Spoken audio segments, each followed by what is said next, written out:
ನ್ಯೂಸ್ಗೆ ಸ್ವಾಗತ. ಹರಿಹರ ಸಮಾನತೆ, ಭ್ರಾತೃತ್ವ ಮತ್ತು ಸೌಹಾರ್ದ ಸಂದೇಶ ಸಾರುವ ನಿಟ್ಟಿನಲ್ಲಿ ನಗರದ ಮಹಾತ್ಮ ಗಾಂಧಿ ಕೋಳ್ಚೆ ಪ್ರದೇಶದಲ್ಲಿ ಏರ್ಪಡಿಸಿದ್ದ ಜಶನ್ನೆ ಈದ್ ಎ ಮಿಲಾದುನ್ ನಬಿ ಕಾರ್ಯಕ್ರಮದಲ್ಲಿ ಬಡ ವಿದ್ಯಾರ್ಥಿಗಳಿಗೆ ಬಹುಮಾನ ವಿತರಿಸಿದರು. ಮೌಲಾನಾ ಅಶ್ರಫ್ ಸಖಾಫಿ ಮಾತನಾಡಿ ನಮ್ಮ ಪೈಗಂಬರ್ ರವರು ಮಾಡಿದ ತ್ಯಾಗ ಬಲಿದಾನ ಆಚಾರ ವಿಚಾರಗಳ ಬಗ್ಗೆ ಮಾಹಿತಿ ನೀಡಿದರು. ಕಮಿಟಿಯವರು ಸ್ವಯಂಸೇವಕರು ಈ ಕಾರ್ಯಕ್ರಮದಲ್ಲಿ ಬರುವವರಿಗೆ ಸ್ವಾಗತಿಸಿ, ನಮ್ಮ ನಬ್ಬಿ ಯಾರು, ಜಶ್ನೆ ಈದ್ ಮಿಲಾದ್ ಅಂದರೆ ಏನು, ಇಸ್ಲಾಂ ಎಂದರೇನು, ಅಲ್ಲಾಹ್ ಎಂದರೆ ಯಾರು, ಇಸ್ಲಾಂನ ಅರ್ಥವೇನು ಎಂಬುದರ ಕುರಿತು ಸಾರ್ವಜನಿಕರಿಗೆ ಮಾಹಿತಿ ನೀಡಿದರು. ಈ ಸಮಯದಲ್ಲಿ ಅಶ್ರಫ್ ಸಖಾಫಿ, ಮೌಲಾನಾ ಮುಜಾಹಿದ್, ಹಜರತ್ ಶರೀಫ್ ಸಖಾಫಿ, ಸಲಾಂ ಸಖಾಫಿ, ನಿಜಾಮ್ ಉಸ್ತಾದ್, ಇನಾಯತುಲ್ ಸಖಾಫಿ, ನವಾಜ್ ಸಖಾಫಿ, ಕಮಿಟಿಯ ಅಧ್ಯಕ್ಷರಾದ ಸೈಯದ್ ಹಜರತ ಅಲಿ, ಮಹಬೂಬಾ ಅಲಿ, ಸೈಯದ್ ಜಾವಿದ್, ಇಮ್ರಾನ್, ಹಜರತ್ ಅಲಿ, ಎಜಾಜ್ ಅಹ್ಮದ್, ಅಬ್ದುಲ್ ನಬ್ಬಿ, ಮಹಮ್ಮದ ರಫೀಕ್, ಮುಬಾರಕ್ ಮೌಲಾನಾ, ಮುಬಾರಕ್ ಅಲಿ, ಖಾದರ ಬಾಷ್, ದಾದ್ಪೀರ್, ಸೈಯದ್ ಅಬು ಸಾಲೇಹ್, ಇಸ್ಮಾಯಿಲ್ ಜಬ್ಬಿವುಲ್ಲಾ ಸೇರಿದಂತೆ ಅನೇಕ ಮುಖಂಡರು, ಕಮಿಟಿಯ ಪದಾಧಿಕಾರಿಗಳು ಹಾಜರಿದ್ದರು. ನಮ್ಮ ಪ್ರತಿನಿಧಿ ಶೇಖ್ ಅಲ್ತಾಫ್, ವಿಜಯ್ ಪ್ರಭಾಸ್ ನ್ಯೂಸ್ ಕನ್ನಡ. ನಮ್ಮ ನಡೆ ನಂಬಿಕೆ ಕಡೆ.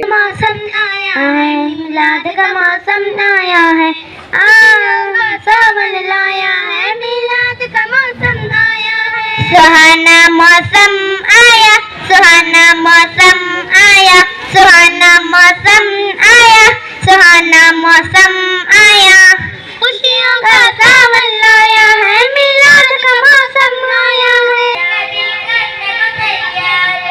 मरहबा या मुस्तफा, दुनिया में जहां भी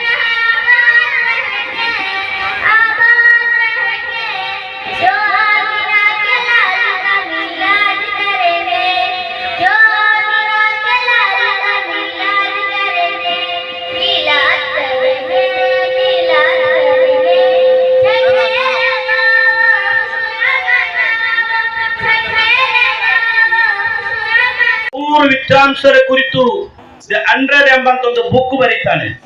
ಜಗತ್ತಿನಲ್ಲಿ ಪ್ರಶಸ್ತರಾದ 100 ವ್ಯಕ್ತಿಗಳ ಅವರ ಸಂಶೋಧನೆ ಮಾಡಿ ಪ್ರಶಸ್ತರಾದ 100 ವ್ಯಕ್ತಿಗಳ ಚರಿತ್ರೆಯನ್ನೊಳಗೊಂಡ ದಿ 100 ಎಂಬ ಬುಕ್ ಅನ್ನು ಬರೆದು ಅದರಲ್ಲಿ ಪ್ರಪ್ರಥಮವಾಗಿ ದ ಮೊಹಮ್ಮದ್ ಪ್ರವಾದಿ ಪೈಗಂಬರ್ ಮೊಹಮ್ಮದ್ ಸಲ್ಲಲ್ಲಾಹು ಅಲೈಹಿ ವಸಲ್ಲಂ ಅವರ ಕುರಿತು ಬರೀತಾರೆ. ನಂಬರ್ 1. ಆಗ ಅವರ ಅನುಚರರು ಕೇಳ್ತಾರೆ, ಮೈಕಲ್ ಎಚ್ ಹಾರ್ಟ್, ನೀನು ಯಾಕೆ ಇಷ್ಟು 100 ಮಂದಿಯ ಚರಿತ್ರೆ ಇದ್ದು ಪ್ರಪ್ರಥಮವಾಗಿ ಮುಸ್ಲಿಂಗಳ ನಾಯಕರಾದ ಪ್ರವಾದಿ ಪೈಗಂಬರ್ ಅವರ ಹೆಸರನ್ನು ಕೊಟ್ಟದ್ದು? ಆಗ ಆ ಮೈಕಲ್ ಎಚ್ ಹಾರ್ಟ್ ಹೇಳ್ತಾನೆ, ಒಬ್ಬ ಮುಸಲ್ಮಾನ್ ಅಲ್ಲ, ಅವನು ಹೇಳ್ತಾನೆ, ಒಬ್ಬ ಚರಿತ್ರೆಗಾರರು ಸತ್ಯವಾಗಿ ಬರೆಯಬೇಕು. ನಾನು ಸಂಶೋಧನೆ ಮಾಡಿದೆ, ಎಷ್ಟೋ ವರ್ಷಗಳ ಸಂಶೋಧನೆ ಮಾಡಿ ನನಗೆ ಲಭಿಸಿದ್ದು ಪ್ರವಾದಿ ಮೊಹಮ್ಮದರಿಗೆ ಸರಿಸಾಟಿಯಾದ ಇನ್ನೊಬ್ಬ ವ್ಯಕ್ತಿಯನ್ನು ತೋರಿಸಲು ಈ ಜಗತ್ತಿಗೆ ಸಾಧ್ಯವಿಲ್ಲ. ಅಲ್ಲಿ ಬಡವರಿಗೂ ಕರುಣೆ ಇದೆ, ಶ್ರೀಮಂತರಿಗೂ ಪಾಠವಿದೆ, ಎಲ್ಲಾ ವರ್ಗದವರಿಗೂ ಪಾಠವಿದೆ. ಆದ್ದರಿಂದ ಮುಗ್ಮಿನಿಗಳೇ, ನಾವು ಕಲಿಬೇಕು, ನಾವು ವಿಶ್ವಾಸಿಗಳಾಗಬೇಕು. ಮೊಹಬ್ಬತ್ ದಿಲ್ ಮೇ ಹೋನಾ, इश्क मोहब्बत बोले तो 5 वक्त नमाज भी पढ़ना में। मुसलमानों का शियार है 5 वक्त नमाज, सिर्फ जुमा नमाज पढ़ने का, सिर्फ ईद का 2 नमाज पढ़ने का नहीं है, फर्ज है, हर मुसलमानों के ऊपर फर्ज है 5 वक्त नमाज पढ़ना. ಎಲ್ಲರೂ ಕೂಡ 5 ಹೊತ್ತು ನಮಾಜ್ ಮಾಡಬೇಕು. ಅದರ ಜೊತೆಯಲ್ಲಿ ನಮ್ಮ ನೌಜವಾನ್ಗಳೆಲ್ಲ ಈ ಮದ್ರಸಕ್ಕೆ ಬೇಕಾಗಿ ಬಹಳ ಕಷ್ಟಪಡ್ತಾ ಇದ್ದಾರೆ. ಅವರಿಗೆಲ್ಲರೂ ಸಾಥ್ ಕೊಟ್ಟು ಇದು ಬೆಳೆಯಬೇಕು, ಮದ್ರಸ ಒಳ್ಳೇದಾಗಬೇಕು.